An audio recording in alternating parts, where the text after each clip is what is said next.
Welcome to the Girls Marketing Podcast, your one-stop shop for all things marketing and the perfect backing track to your workday.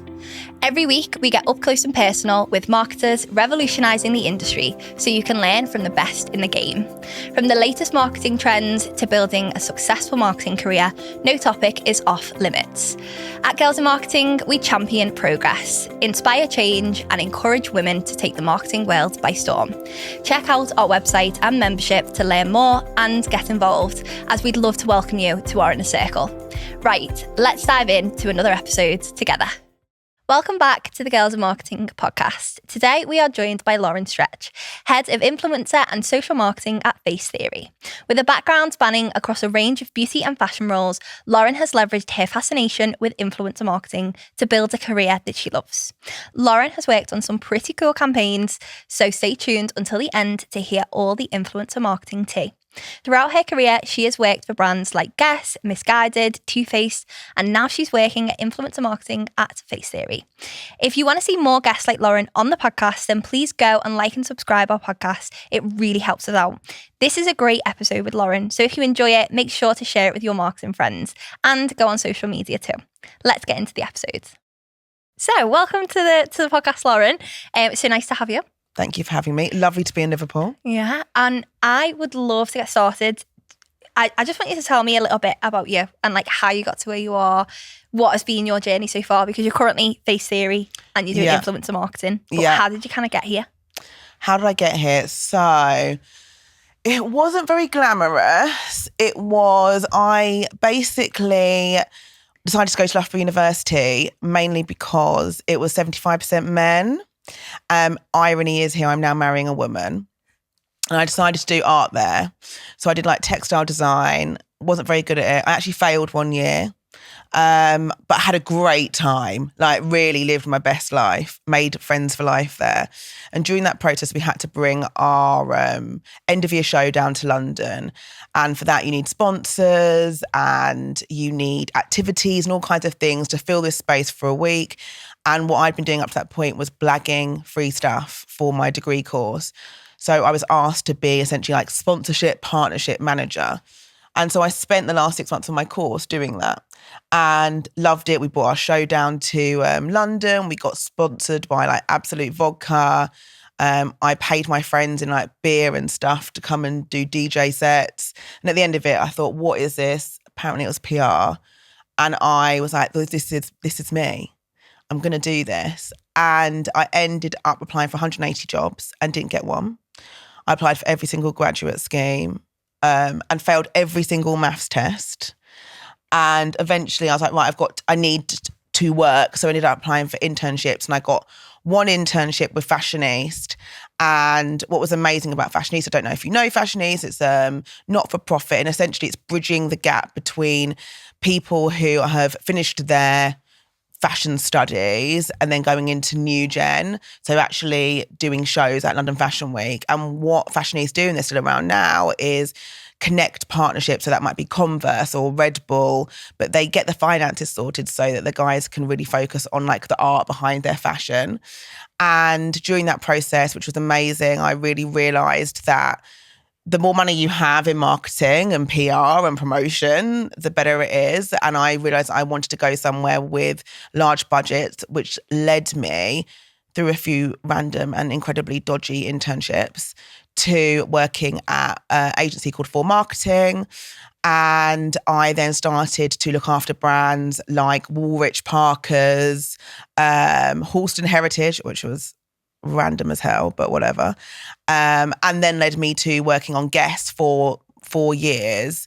And Guess was where I found a love for influencer marketing. They really are, they have these huge advertising budgets and they're always looking at ways to spend money.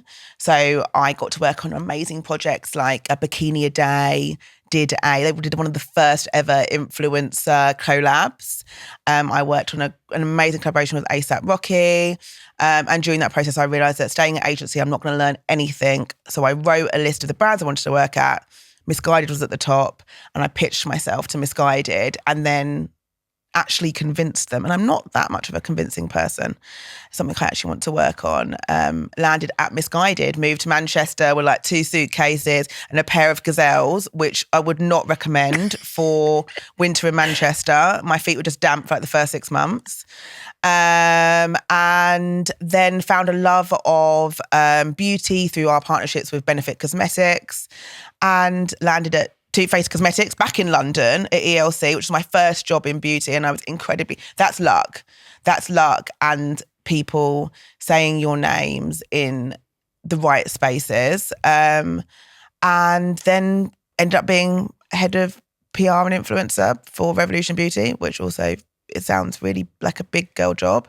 And then ended up now where I'm at Facetheory, looking after social marketing and influencer with a bit of advocacy thrown in for good measure, because all comms people can do everything, right? We just do everything, but that is fine. Do you have that burning desire to create a website for a new idea but don't have any coding experience? Don't worry, I've got you. Hostinger is a sponsor of today's episode, and they have created an AI website builder tool allowing anyone who wants to take their idea online to do so with zero coding skills. Just write 3 sentences to sum up what you're looking for, and Hostinger does the rest. The AI even offers personalized suggestions on layout, design, and content. Bring your new idea to life by heading to hostinger.com/girls in marketing and use the exclusive code girls in marketing for 10% off your plan. What's stopping you? You've got such a range, such a broad and amazing career history. I genuinely feel like you've practically done it all. I suppose so. I mean, I always was taught about career currency. I don't know if that's really taught anymore. My mum is a headhunter for marketing professionals. So her main clients were like Disney and Coca-Cola. She always talked about career currency. So I spent the first 5 years of my career honing my craft and earning no money. First job, 12 grand, didn't get taxed, thought I was a millionaire. £600 of that went on my travel card to work. And so I had £400 for the rest of the month. And I lived in poverty, but grasped every opportunity I could, even at Missguided. Am I allowed to say this? I'm going to say this. I earned $27,000. I looked after all the advocacy for that brand, but I learned more in 18 months than anyone else I knew that had stayed in London and stayed in those safe, big, Tesco's, Asda, whatever. I learned so much that was really worth it, which gave me this springboard to when I was ready to move into those big brands.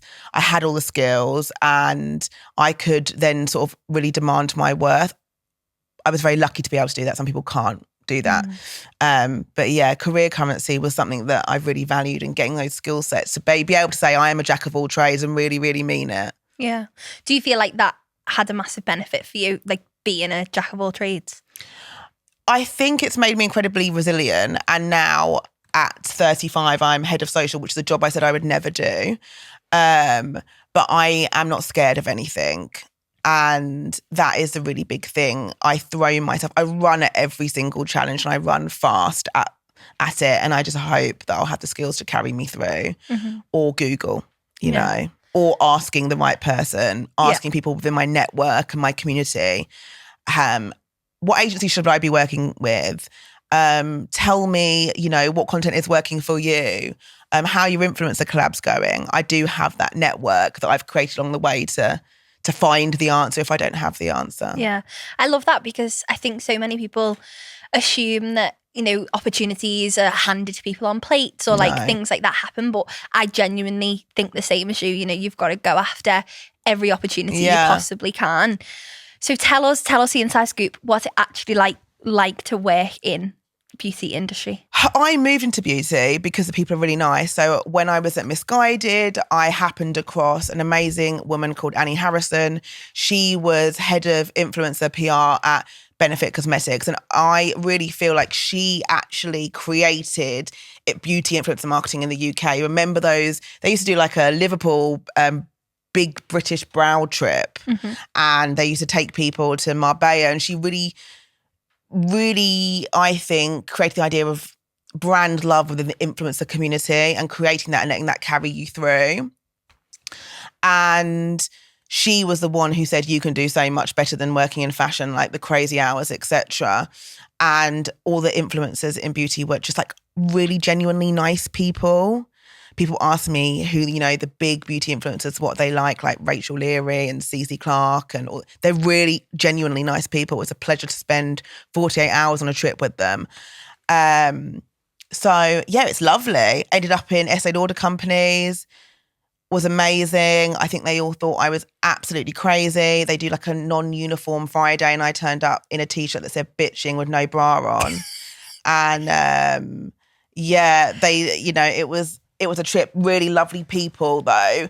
I'm still really good friends. I met my people. I ended up living with like the head of comms for Estee Lauder for like 2 years. So I found my people. It's a great place to be. I would say if you want to work in comms, go beauty first. Don't do fashion. It's horrible So there. would you say there's much difference between the two then? Is it more just like the culture and like the work hours and stuff like that? I think there's less pressure because of distribution. Mm-hmm. So it was very interesting when I joined ELC and I realised if I don't do my job for 2 weeks, actually nothing's going to happen because we're in every single Boots. Like, I always say, there's this thing that in London, you're never more than 5 metres away from a rat. Well, in most places in the world, you're never 5 metres away from an Estee Lauder company product. Okay. So because of that, the distribution is so large that that's the marketing. You're in every single department store. Makes life much easier. So because the pressure is down, because it's that lower price point, it's not a £500 jacket, you can have more fun with it. Yeah. And there's a big thing in beauty that we say all the time. It is only beauty. It is only skincare. No one is going to die. And that fact is lost within fashion marketing. It does feel like you're going to die. But the stakes are that much higher. There's only certain places you can buy that item. The price point is higher. It's more of a challenge to the consumer. So you have to do way more convincing. You have to activate in so many different ways. You have to have your fingers in so many pies to make it work. Brands close down. Successful brands close down every day. Whereas in beauty, you can take more risk. If someone, for example, had like a beauty brand, what would your advice be to them for like growing it in terms of, I don't know, like visibility and stuff like that? Obviously, with your experience, both from like fashion and beauty sense, what would you say is like a key thing for visibility? I would say define your tribe. This is something that I'm trying to do at the moment, really, with Facetheory. We are a British brand going through a rebrand in a very saturated space. And I'm always talking about finding my tribe. I think a brand that has done that amazingly is like Drunk Elephant and Rhode, right? So they are really, you look at their feeds and I can tell very quickly, I am not a Rhode girl. Oh, but I am a Drunk Elephant girl. How can I do that? It's just through like colour, the content that they're sharing, the vibes, the information that they're feeding me. So find your tribe. I've got a friend at the moment who's a makeup artist. She's just set up a brand for just eyebrows. It's called Wolfie. And when you look at her feed, I know very clearly these are girls that love makeup. These aren't girls that just like slap on a bit of, I don't know. I don't want to say any terrible brands out, but they just don't just slap on anything. They really care about what they look. This is an addition to their fully filmed kit. Mm-hmm. And so she's found her tribe instantly. You're going to swipe past it if you're just looking for a quick solution, if you're doing a 5-minute routine. But if you go to the races, this is perfect. The feed looks like someone who is going to the races. So find your tribe first and go from there. And then content is key. So everything you do, ask yourself, why? Why am I doing it? What information is here? What's the value exchange in the content that I'm creating? And that should lead you there. Make a little matrix for yourself. Is this valuable? If you get to know, then move on and move on fast. You've worked with some quite cool people then through your career as well. Yeah, I've been lucky. And I want to talk a little bit about influence marketing because obviously whilst we've talked beauty and fashion, also influence marketing is something that you have like a rich career history with. So tell me a little bit about some campaigns that you've worked on, like favourite campaigns that you've ever worked on. Oh my God. Oh, I know which one it is. So we did at Missguided a campaign for Christmas. So basically we would do fast fashion, right? And what happened is that we were in a content loop. So we were creating too much in-house content and we needed to essentially outsource it, bring longevity to some campaigns. So I what I would do is jump on the back of the very well thought out campaigns by our creative directors and try and bring that into the influencer space. So for Christmas, we did an event called the Going Out, Staying In trip. We had like the tiniest budget. It was so stressful. But essentially what we did is we rented 20 rooms in a hotel in London, and we said to our 20 favourite influencers, come down and stay the night. We're going to go out.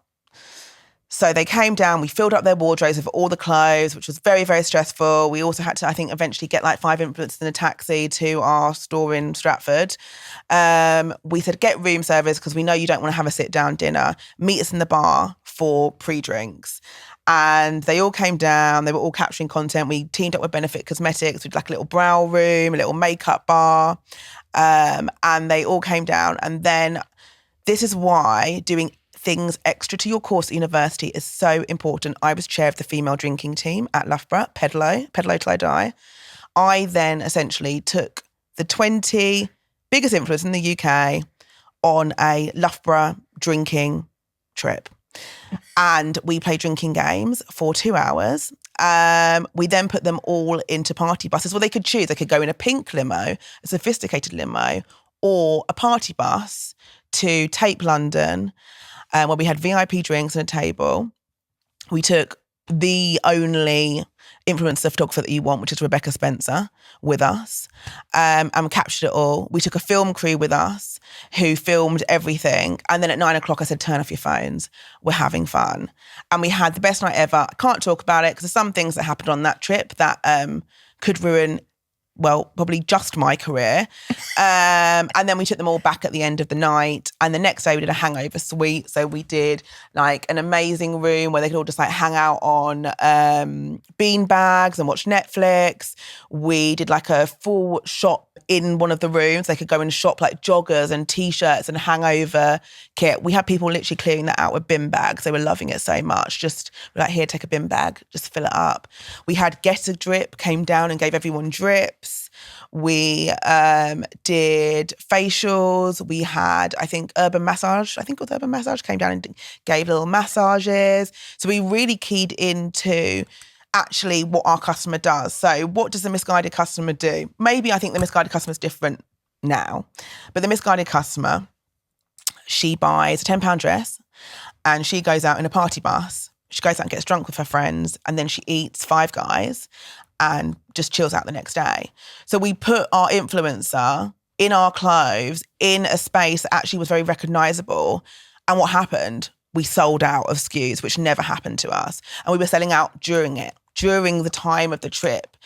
And it was amazing because everyone was actually having fun. And what you were seeing were influencers having fun in Missguided clothes. We took it back to the essence. It wasn't staged. What you saw was what you got. They were all just sharing, you know, who was the most hungover person on the trip at the end of it.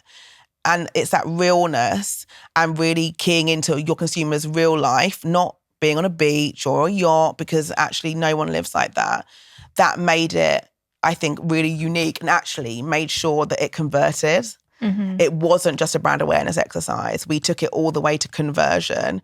And we owned those girls' feeds for that 24 hours. And I'd do it again. In fact, I'd love to do it every year. Yeah. I wish there was someone pay me to do that, because I would do that every year.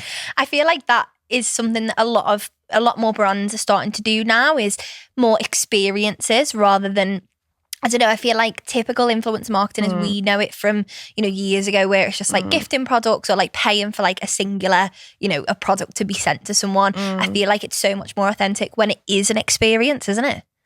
It is, but it's what is that experience? Like, I don't think I will ever put in front of my CMO a trip to, I don't know, India. And, you know, I'm never going to do that because I don't think it's attainable for the consumer. Consumers want solutions. So the solution in that space was a party dress that they can wear on the party bus. That's what they want. I now work for an eco-friendly, sustainable British brand. So they want to know when they're purchasing, they're not purchasing something that is bad for the environment, that's bad for their skin. I am always providing a solution, and I need to provide that in a context that is real for them. Mm-hmm. I think being attainable is just not a bad thing.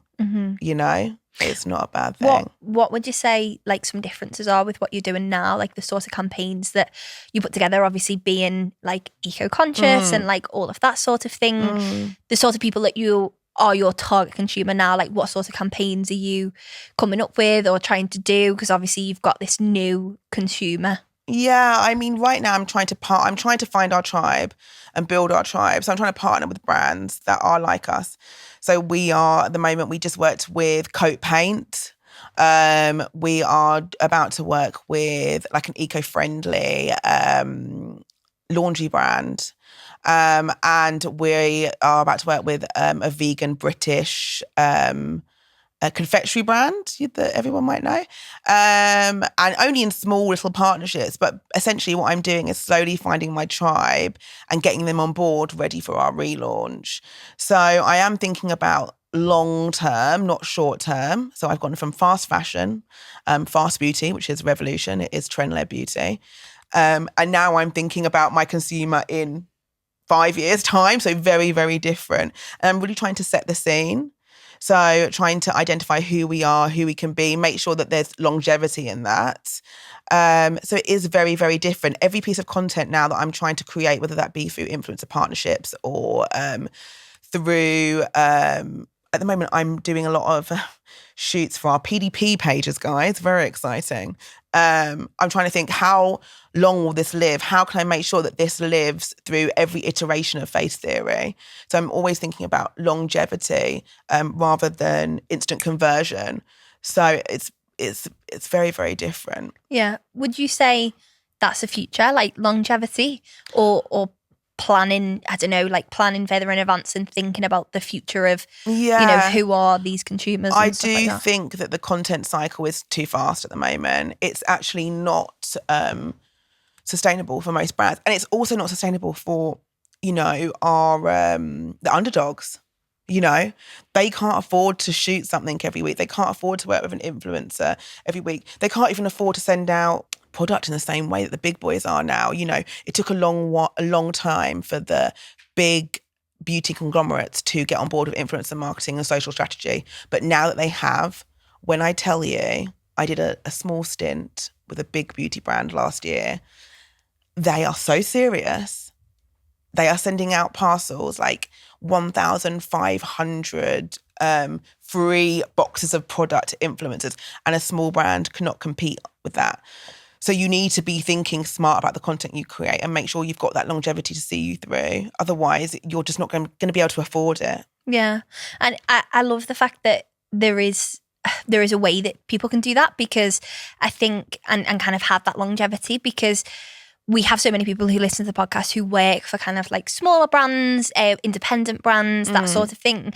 And I think often when you see big campaigns, whether it's influencer campaigns or whether it's any marketing campaigns, you think about the budget that's went into it, you know, especially when working with like huge influencers. And it's kind of like you sit there as a marketer and you think, I'd never be able to afford that. And so it's like, frustrating, right? Yeah, exactly. So it's like, I think it's nice to hear that there is that element of longevity and there is a space. But as you said, maybe it's about finding those people and like finding that tribe and kind of nurturing the people at the other end of it. Yeah. I think like I used to have these huge budgets and it meant I was spraying and praying, and it doesn't work. That used to work. That was a strategy in itself. Yeah.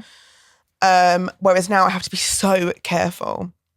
My budgets are quite small at the moment. They will open up, but we're in the point where we are trying to think about how we survive today. Well, we're still thriving today, which we all kind of can't believe, and then also getting ready to look completely different as a brand. And so every penny I spend, I have to be so careful. And it's making sure that I make really good choices. And I'm actually kind of shocked at my own success. You know, a big thing for me is I'm always looking at EMV as a metric. It's a kind of a vanity metric, and there's not that much science about it, but it does give me like a ranking and a positioning so I can see where we are against our competitors, etc. And I can't believe, you know, how much EMV that we're getting. It's kind of crazy. And how making those right choices and asking my team, you know, double checking, okay, you put 10 influencers in front of me. Which one do you think is actually going to be a fan of the brand? Like, tell me right now, which one do you think is going to pick up our product that we paid them maybe to use today, but they'll pick up for free tomorrow and they might use it. They will be saying that this is my cult favorite product, you know. They'll champion us. They'll say our name in their virtual space and to their community. And it's working, it's converting. We're creating fans of the brand, which is key to everything, I think, in the beauty world, is having those fans of the brand. Yeah, and I think that's key in general, isn't it? Because I think brand advocates are so important. It's what people say behind closed doors about the brand. You know, it's all well and good paying people for an ad, for example, but I think it's about, as you say, finding those people who truly are fans of the brand or will become. You know, it might be that this is the first time they've ever heard of the brand, but then going away and, as you said, the next time they pick it up off a shelf because they find they enjoy the product so much and that they become that brand advocate. And then I think for me, it's that old age word of authenticity, but it's that authentic piece of like, actually they do enjoy the product and they will go ahead and kind of use it in future as well. Yeah, and I think that's kind of lost in the modern world. Like, I come from a traditional PR background. I did 5 years in essentially a PR agency. I had to convince editors, and editors are way more picky than the average influencer. And so I honed my craft then. I had to say, I know that you're doing a campaign with like all Prada, but have you heard of a brand called Guess? Because I got a pair of jeans for you. You know, I had to keep on doing it. I became very, very resilient. I had to think of how I'm pitching. You know, you have to pitch to an influencer now. They get so much product through their door. You've got to pitch. You need to make sure that every time, you send something out, it is going to be picked up and not just thrown or put on Vinted, which is the ultimate crime. If I send you something, can you put it on Vinted? I'm never sending you something ever again. PSA to all the influencers out there. And I know, we know. But yeah, I think you have to be, specific and targeted and thoughtful and build that relationship. Don't just send someone something and expect that to be it. The last time I was in Liverpool, actually, I was working for a brand. I was working for TooFaced, and although they were very, very well known in America, it was starting from the bottom, and we had a store here. And I realised, actually a lot of the makeup artists in Liverpool were the best makeup artists in Liverpool, and they were actually travelling all over the UK and putting all these different products on all these amazing British celebrities' faces. I thought, I've got to get to them. And so I actually did a series of small events, and I'd meet people up in Liverpool, and I would get out our product and I'd get them to in-store. I'd fill up their kits. I'd bring up suitcases of product and fill up their kits. But actually I was teaching the key opinion leaders how to use our brand. And that would mean that when they were doing somebody, Michelle Keegan's face or something, they'd be like, well, this is the amazing, Born This Way concealer. And so my message was just slowly spreading through the UK. And that's okay. Like, that's a grassroots approach. That's the same as, when Tesco's are doing sampling or something like that. It's just a different way of doing it. So you need to find, like, what is your if the budget goes tomorrow, what is your grassroots strategy? And that's what every single person in comms and marketing should know. That was what happened during lockdown. No one had a grassroots strategy. And that's what nailed a lot of the large brands to the floor and actually gave those scrappy brands a chance to get through because they already had their grassroots strategy going. Yeah. And I think that's a really important thing to think about at all times. What do you do when the budget's gone? And can you survive? Yeah. Do you think that's why so many beauty brands started in the pandemic? Yeah.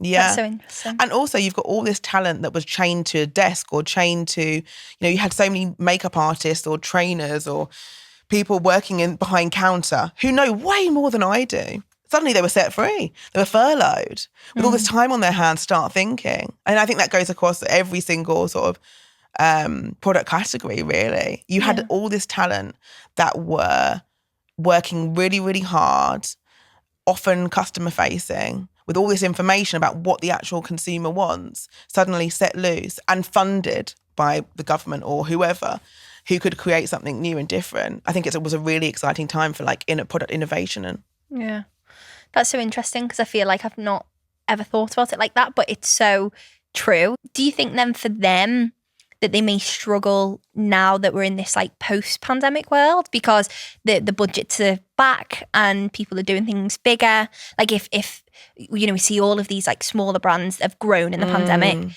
do you think that they might struggle now because of the big budgets? Yeah, I think they have to be smart, but I think as well, there's this big appetite to be out in the world, so they need to grab that, and they need to be thinking, you know, what is the grassroots strategy? Am I going and guerrilla marketing at a festival?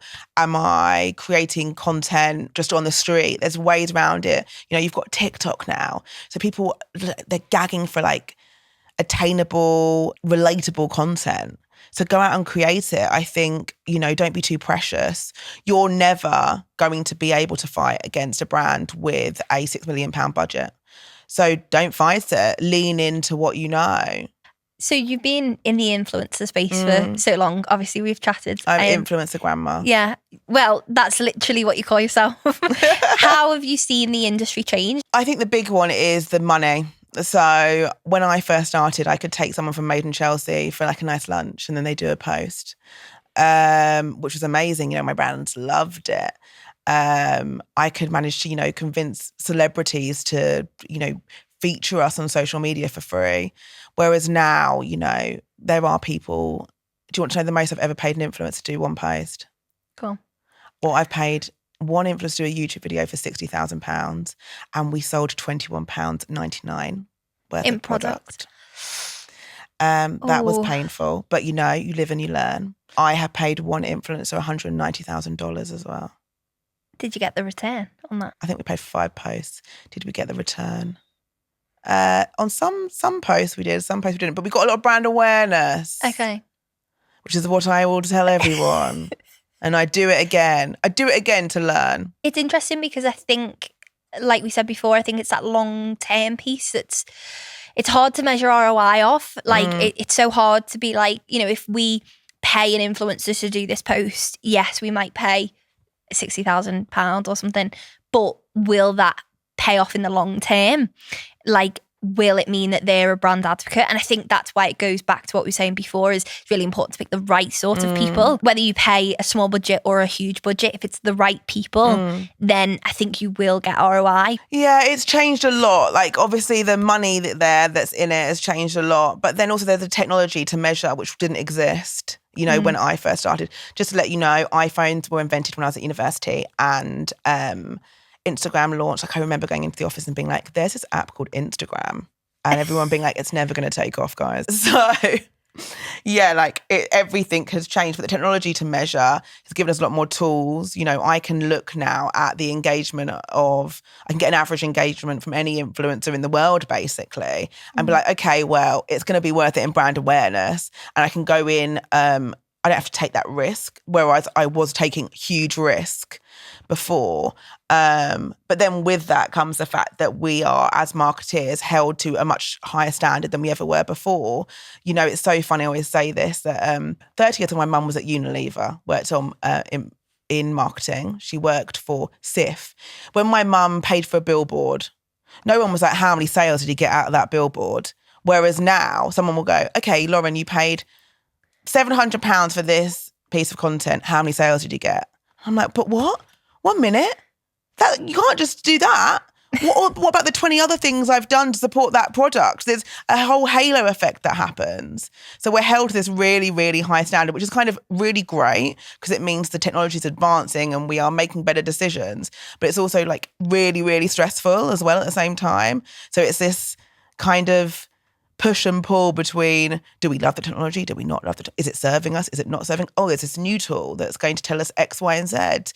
You know, there's so many different ways to measure, you know, what we're doing as social marketeers, right? So yeah, everything has changed. You know, is TikTok conversing in the way we thought it was going to? No, because now there's people on TikTok Shop flogging random things from Ally Express. And we're now competing with, you know, Stacey, who's like a stay-at-home mum, but it's just like really good at selling like random clips that you put on washing up bottles. You know what? Like the whole landscape has changed. We're now competing against the big boys, the little random people in their houses. It's all good though. It's all good stuff. That's so interesting. But what I picked up on there is that your mum was in marketing as well. Yeah. That's crazy. I feel like that's nice in a way. Like, I don't know. I feel like I've not heard that much before. Yeah. I think what's interesting is that I can take her strategies. I can take my strategies to her. Okay. You know, and she has some skin in the game there. She knows. She can give me guidance. I often come across people that my mum has recruited, which is very funny. And they all remember her. My mum is far more interesting than I am. There's a confidence in it, and I can go to her with problems, and she knows what my job is. You know, a lot of people say, oh, my parents don't know what I do. My mum actually does know what I do. That's a flex. Yeah. If anything is a flex, that is a flex. Like, your mum knows what you do. She knows what I do, and she always thinks I could definitely do it better. Oh. But yeah. There's pros and cons to everything, yeah, I suppose. So I want to talk a little bit about internships, because you mentioned at the beginning that you kind of did some unpaid internships. Is that something that you would recommend people to? Okay. I'm 35, so I grew up in a different world. So when I interned, I think I did my first internship at age like 14. I interned at the library. I interned at, there was a television show called I think like London Hospital or something. Interned there. I interned at a gallery, Chisholm Hill Art Gallery, now defunct, but it was very cute. I interned with the Conservative Party, even though I'm like a staunch socialist. I was like, right, I was about to swear, sorry. I was like, yeah, sure, I'll do it. Like anything that I could do, I did it. I also worked. I worked in a Chinese restaurant. I worked at Sports Direct. I worked at the Next Sale, Cafe Rouge. I swear I made more money in Cafe Rouge in a month than I do now. Where else did I work? Oh, I worked at a restaurant called Frescoes. I set up a spa and charged everyone that I knew £5 for like hand massages.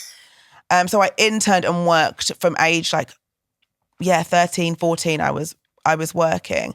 I think that's all great experience. I am a workhorse. If you want to get something done, come to me. Do I think paid internships are, the way forward? Yes. No one in this day and age should be doing an unpaid internship. Mm-hmm. I was scammed, guys. Mm-hmm. I was totally scammed. I also was able to do that because I had somewhere to live. I had a roof over my head. Like, the fact of the matter is, especially in like ethnic minorities, you can't do that. I was very privileged to do that. If anyone ever says to you, oh yeah, you can come and work for us for free, tell them, report them to whoever you report that to. The government, the police. I don't know. It's technically slavery. Okay. It's slavery. Yeah. You don't need to do that now. There's so many different ways to learn.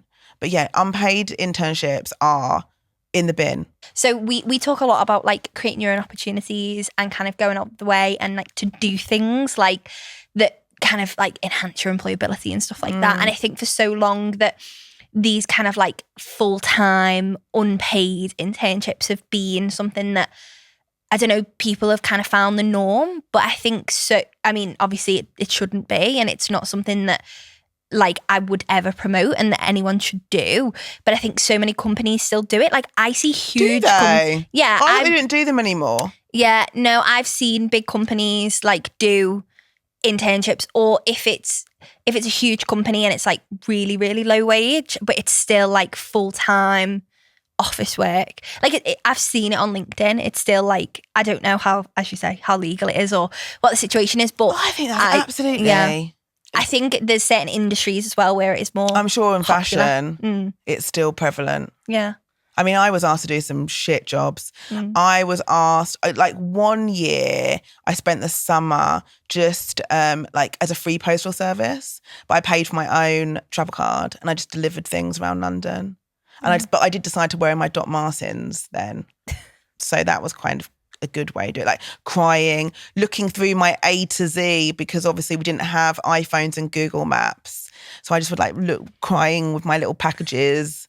It's really desperate and awful, but character building. Everyone always says it's character building, but I don't need that much character. No one does. No. Better right now, I would say, to get a job to pay yourself, like in a cafe or something. Use your spare time to create content, to network, find a mentor. Like, I'm very accessible. Come to me, or I can match you up with someone that can mentor you. Start writing articles, put them up on LinkedIn. Consume content. Like, I was actually called by TikTok a power user. I consume a huge amount of content myself. I'm always listening to podcasts. You don't need a company to teach you anything now. You can teach a company something. Yeah, and I think that's kind of what we say is like create those opportunities. And I think marketing is such an accessible industry. Like in terms of, as you say, you can pick up a phone and you can create a TikTok channel, or you can create an Instagram page, or you can start a website if you want. And I think that's the beginning of becoming a marketer, if you want to become a marketer. So I think the industry is so much more accessible than people think it is. And I think that people think doing like unpaid internships, or even just like things that people do, they think that they need to do that to get into certain industries. So like fashion, for example. But I don't think that needs to be the case. Because you might be an unpaid intern, right? You won't be doing anything useful. Like, why would, if I was 20 now, I'd come to you and say, I will be a intern that just schedules your podcasts, or I will come and make teas for you and just sit in the corner, or I'll go and meet the people that you're interviewing at the train station and walk them down. That would be that's a useful use of your time, not going and hanging up clothes in a cupboard, or packing up orders, or being slave labor, And anyone who asks you to do that, you don't want them on side. Don't worry, you're going to piss them off, and that one day you'll walk into a room and they're not worth it. They will never help you in the long run. Then you don't want them as part of your network or part of your personal career story. Yeah. So you mentioned about having a mentor. How do you feel like that impacted your career, like positively? Obviously you said I've never had like a mentor, a natural mentor. And I think one of the issues there is being a brown person, no one ever looked at me and went, oh, really reminds me of myself at that age. Never had that. I had to find my mentors in really unusual places. I had a great natural mentor at Missguided, Kenyatte Nelson. He's now like CMO of the Co-op. He was a natural mentor. He's black. So obviously I think he saw something in me. He told me really hard truths about myself. He told me one thing, which was that when I walk into a room, I'm in a good mood. I really bring that energy and mood into that space. If I come in a bad mood, that's contagious. And it was. If I came in the morning and I had a bad morning, I think everyone would feel it around me. And you don't want to be that person. He also told me that sometimes I will get anything done, and I'm a steam train, but sometimes I don't stop to let people on the train with me. I need to take people with me. And I think a mentor that will tell you those things is really valuable. He taught me how to run a budget properly, which if I hadn't known before I entered like Lauder, I probably would have been fired after a couple of months. And that's what you want. You want these natural mentors who can teach you skills, who can tell you the hard truths, who can file off your rough edges. So I think find that person. Don't find someone that you can sit in a room with once a month and tell your problems to. Find someone within your industry that you think is useful. I also always target the L&D professionals. If you're in a big business, there'll always be like a learning and development person. They're always really good fun. They always love a drink. And they will also tell you those hard truths. They'll tell you how to navigate the space that you're in. And they will also think about your career, not just about what the business needs. L&D professionals are usually very fair. They also can see through any like cultural bullshit. because they're usually not there very long, because the first thing you cut when a business is doing badly is L&D. So they are sort of floating above everything, but they will help you. I've learned so much from every single L&D professional that I've, come into contact with over my career. They're like the good people. What advice would you give to someone who is starting in their career right now? I've learned that your career will always evolve and in ways that you don't expect, and that you should lean into that. I've learned that hard workers will always succeed. People who work hard will always succeed. I've learned that you are never, ever, don't ever be divorced from the workings of your business. Go into the factories, lift boxes.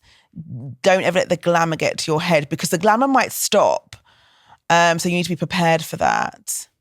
I've learned that work can be really, really fun and give you loads of opportunities to see the world. But you have to grasp them, you have to see the opportunities. Sometimes they're hard to see. I've learned that you can make your best friends ever at work. I've made some really amazing friends. I was texting them today and telling them I'm going to be on this podcast. I'm really excited. And they're equally excited for me, and they champion me. I've learned that you should always say people's names in successful spaces. Take people with you. There's people that I met at the start of my work career, when I was doing unpaid work, that I have then worked with in loads of exciting ways later in my career. But I've always taken good people with me and hope that that will happen to me. I've learned that you have to create your own opportunity, because, I've applied for thousands of jobs in my career and I've never actually really got a job that way. I've pitched myself. I put huge amounts of work being in the places that I want to be in. And I've also learned that you are worth so much as a person, and you should believe in yourself, and you should never let a company or an individual control your career and step away from an environment where you are not learning and where you are not valued. Just step away from that environment, because there are so many people that will love to work with you. I feel like that is a really nice way to end. I love everything that you just said, and everything that we talked about today is so evident of how amazing that you've done in your career. And also I love the fact that you've worked hard as well, because I think for so long I've always been quite a hard worker, and I think that I always used to think, I wasn't good enough because I didn't feel like I was naturally very clever. I also speak to a lot of people who are naturally I'm not very clever, or naturally I'm not amazing at this thing. But I think working hard sometimes you can learn these skills. You don't have to always be naturally good or anything like that. And I think so much is put on us in society to be naturally good or naturally clever or something like that, that it shows that working hard actually does pay off. You work hard, but also you have to work hard and also be the personality hire as well. Yeah. Do both. I'm totally the personality hire, and it's fine. But I also will stay late and mop the floors. Yeah. So it works hand in hand. Mm-hmm. But yeah, I think nothing in this world is easy. There will be people around you who are getting the really amazing internship and the grad scheme and this and that, and everything's handed to them. Those people exist. I know those people. But there's a joy in having a story and working and crying with your co-workers behind the bins at an event. There is actually a joy to that. There is a joy to working on a deck at 4 a.m. with your best friend. And we laugh about that now.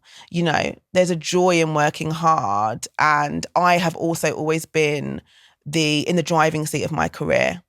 I am not being taken on a journey. And I love the fact that I'm in the driving seat. And it's led me into really unusual spaces and places. It's led me here talking to you. I'm so grateful to be here. Yeah, just work as hard as you can. Have fun with it. That's it. Have fun. Yeah. And when you're young, have loads of fun. Make loads of mistakes. It's only a mistake if someone finds out. Thank you so much for being on the podcast. I've absolutely Love this conversation. Oh my God, thank you. I've loved it.